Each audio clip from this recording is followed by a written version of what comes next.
Hi, this is Chris. I'm an internet angry person, basically. I have a master's degree in anthropology, and I've been studying decoloniality and the patterns of colonial hegemony for quite a while now. It's going on 5 years. And lately I've been rereading some of the stuff that I've been studying. And I'm also reflecting on what I said in my last video, which is linked up there or there. I don't know where precisely, but I'm going to link it up there as well as in the description below. And I just feel like I haven't been clear enough about what decolonizing is, because we have to be very, very careful because of how the concept of decoloniality is being co-opted by so many powers. And one of the things that we have to be clear about is that decoloniality is not just theory. Decolonizing is not just theory, it is practice. It revolves around the doing of things, the freeing of self, as well as the freeing and action towards freeing of others. It is a collective call towards freedom. And that sounds all very nice, but also very broad, I'll admit. And a big part of that comes from the fact that we are colonized. And I'm speaking here to and for people from the global south. And when I say the global south, I mean Asia, Africa, Latin America, parts of Oceania that aren't Australia and New Zealand. Basically, the places that were colonized rather than the places that were colonizers. And that's in itself a slightly problematic kind of definition, but let's roll with that for now. Because, we're going to end up in the weeds about the details of who's colonizer and who's colonized. And what it comes down to is that the historical colonial process that started roughly 500 to 600 years ago continues to this day and affects not only how we interact with the world, but also how we perceive the world, how we perceive ourselves, and how we make the world, basically. Because let's face it, everything we do, and this is kind of metaphysical, I guess, so take this with a grain of salt. This is kind of my perspective on ontology, I suppose, which is basically the study of worlds. Everything we do creates the universe. We are an active agent of creation, and we are co-creating the world together. And one of the biggest presumptions of the colonial project is that the world is just there. Like that is the general assumption of euro-modernity, as they call it, the Western perspective of nature versus culture, where the world is just there and it's out there for us humans, and in fact, more specifically, no longer us, but those white men, those able-bodied white men who have property and can afford to see the world as something to be had, to be obtained, and to be conquered. And that perspective has pretty much taken over the ways that everybody thinks and feels. It's a little more... there are very many nuances. I'm not gonna lie. It's hella confusing when you get into the weeds about the theoretical stuff. But when it comes down to it, decolonizing is in and of itself about moving past that nature-nurture divide, nature-culture divide, and actively, politically acting to create a world, act to make a world that is more itself.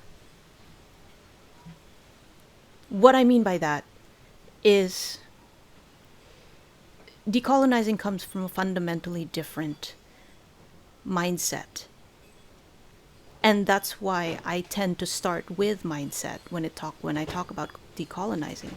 But when it comes down to it, it is about liberation, about radical liberation, about freeing yourself from the shackles of that sense of being separated, and also freeing your community, freeing those you care about, which includes non-humans, freeing those from the control of bodies, entities, corporations, countries, that would seek to take over and make them like themselves. Let's take, for example, a local one here. So there's a town called Kanduni in my home province, and it is mostly forest. It's still mostly forest, even after decades of deforestation and just a lot of colonial stuff that I won't get into right now. And a lot of that land is what in legalese we call unalienated, which means that it still technically belongs to the government, but there are people living on that land, and a lot of those people are indigenous people. Backtracking a little bit, I'm a Filipino, I'm living in the Philippines, I'm living in central Philippines, and I speak Hiligaynon, and that is a language here in central Philippines, as well as Tagalog and English. I'm speaking in English right now, right? But anyway, the town of Kanduni is currently being has already been courted by a big construction conglomerate that wants to set up a plantation, a palm oil plantation, in the former forests of Kanduni. And they'll do that by basically taking up management of that forest and turning it into palm oil, the monocrop palm oil. And palm oil is the stuff that you find in your soap that makes it bubbly.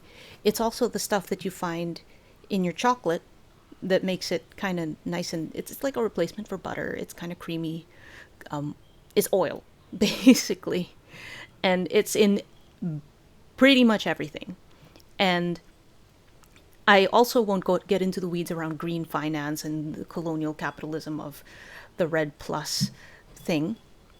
But let it suffice to say that this plantation project is considered a green project. And it's supposed to be sustainable because they're managing the forest, which is, of course, idle land, even though there are farmers, there are indigenous folk, there are smallholders, and even fisher folk living in this area. And they are all going to get displaced by this palm oil plantation. Now, the palm oil plantation has a certain way of seeing and doing things. The perspective of a plantation and the perspective of those who run plantations is that that piece of land is a resource. That piece of land will help them get profit. That piece of land needs to become homogenized so that that profit will be easy to extract. But for the people living on that land, whether they're indigenous or just part of a small local community, like say, for example, this person is a farmer. And he has 4 kids, a wife, maybe a mistress somewhere. Who knows how folks do things over there. But he has kids, a wife, and he goes and he does rotational cropping, planting sweet potato and rice, because these are 2 very basic crops that we have here in the Philippines. And he also grows bananas and papayas because there's good eating and they're really easy to plant. He also might have a nice mango tree. And all of that diversity serves to help him and his family survive. And in a way, because he is on the land, he understands the little quirks that the land has to offer. This particular area is a little muddy, so we can grow water spinach here. Those little things that help you to not only understand a space, but also come to feel a relationship with that space, because you're also letting it be itself instead of forcing it into a little box like the plantation has to, because it's thinking in scale. Notice the 2 different perspectives there. You've got a regular ass farmer, smallholder, maybe a hectare of land, with a variety of things that he's growing in the area because that helps his family survive and because he understands the area. And then you've got the palm oil plantation that just wants palm oil, palm oil, palm oil. I mean, oil palm, oil palm, oil palm, oil palm, oil palm, everywhere throughout the area. Because then it's really easy to just mechanize the harvest and get money and food from it. Get money from it. Whereas the farmer is like, it's food, the land is food, is medicine, and eventually if he wants to send his kids to school, it can be capital because he can then use it as collateral to loan some money. It's basically his lifeline. And he's going to be kicked off his land because of it. I'm not saying that this is directly a political colonial project, because obviously, for one thing, the palm oil plantation, which is a real thing, which really I'm not just making up a scenario here. That palm oil plantation is a locally owned plantation run by a very, very rich family in Manila, the capital of the Philippines. And but that palm oil plantation, it partakes of that nature-culture divide that I was talking about earlier. Whereas the farmer, with his 1 hectare of land and his little family, and maybe his fun times on the side, that's his life. That's not just money, that's life. And when the palm oil plantation will come in and take that 1 hectare, maybe they'll let him stay, but only if he only grows palm oil. Then, boom, the mindset shifts. The land no longer becomes a source of food, of medicine, of collateral, but then it just becomes, oh my God, I need to get as much harvest out of this as possible so that I can put food on the table, because I can no longer get food directly from the land. It creates, it's like an example of direct colonialism, of extractive colonialism, where this person no longer has a relationship with his ecosystem. And while the farmer is a theoretical farmer, who represents very, very real people who are going to lose access to their homes, to their medicine, to their food. This real situation of the palm oil plantation coming in, taking over, and extracting as much money and resources as possible by turning something into a homogeneous monocrop is part of the colonial project. It is, in its ancestry, directly traceable to extractive colonialism that happened when Europe came to the Philippines, came to Malaysia, came to the Congo, came to Latin America, all the different parts of the global south. When Europe came to these places, they went there and put all that effort in specifically to extract, to see things as resource so that then they can get richer. And that created a divide. Not only, there was an existing divide within Europe, that ontological divide of nature, culture, humanity, nature, where humanity is above nature and stands on it and seeks to take it and control it, and they're the stewards of the earth and the masters of the planet. But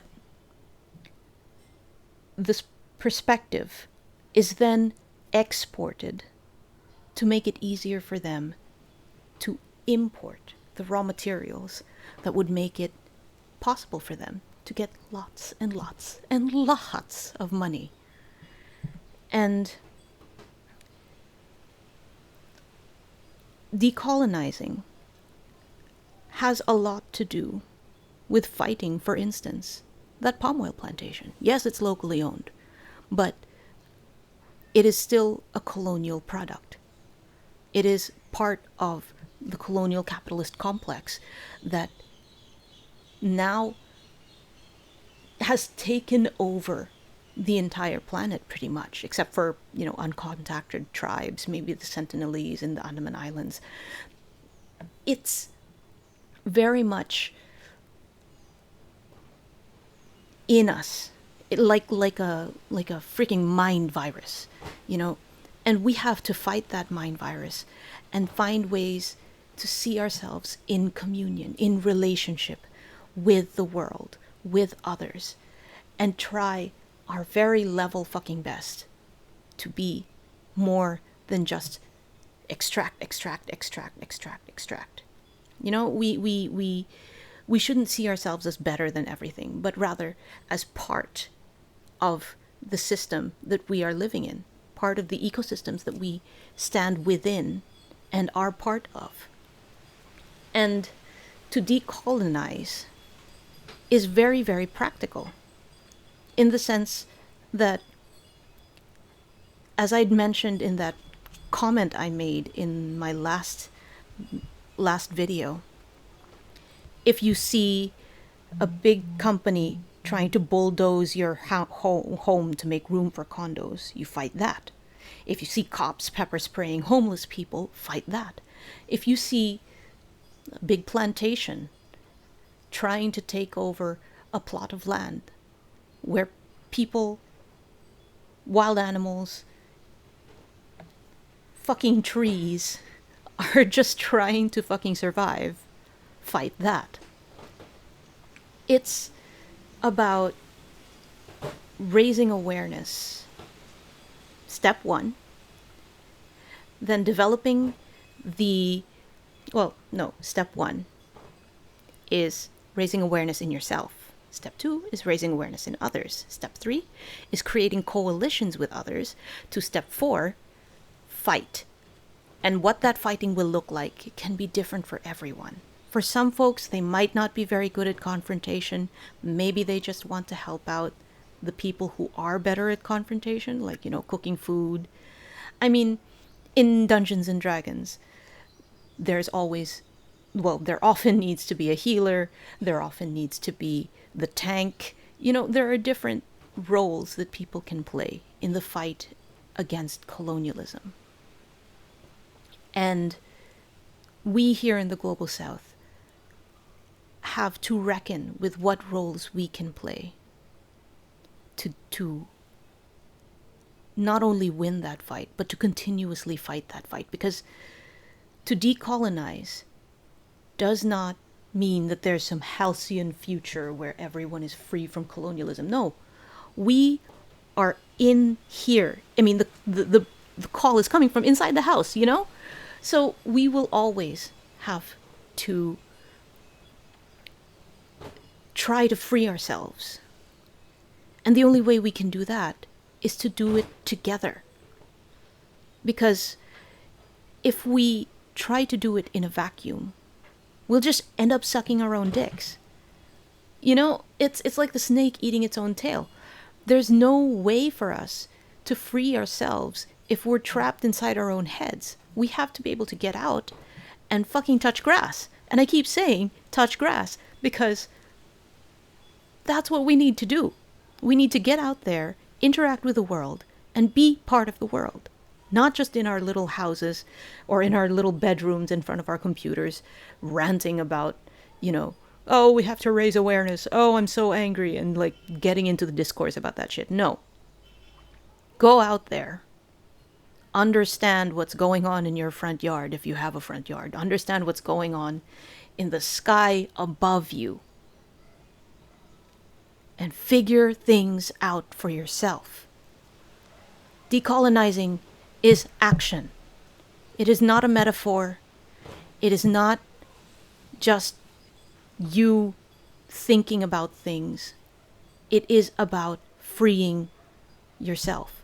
Now, for folks in Turtle Island who are in settler colonial settings, for instance, there's an entirely different conversation to be had about relationships with indigenous folk and with the settlers who stole their fucking land.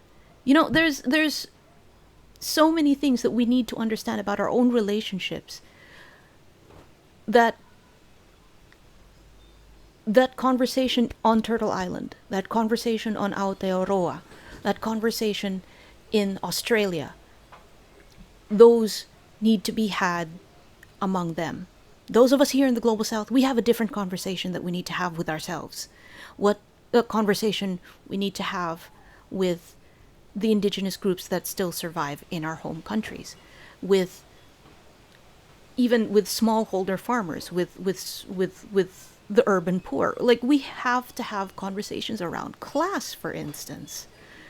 But that's the subject of another video.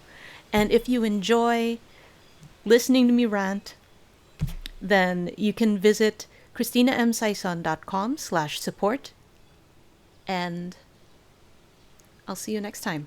Take care.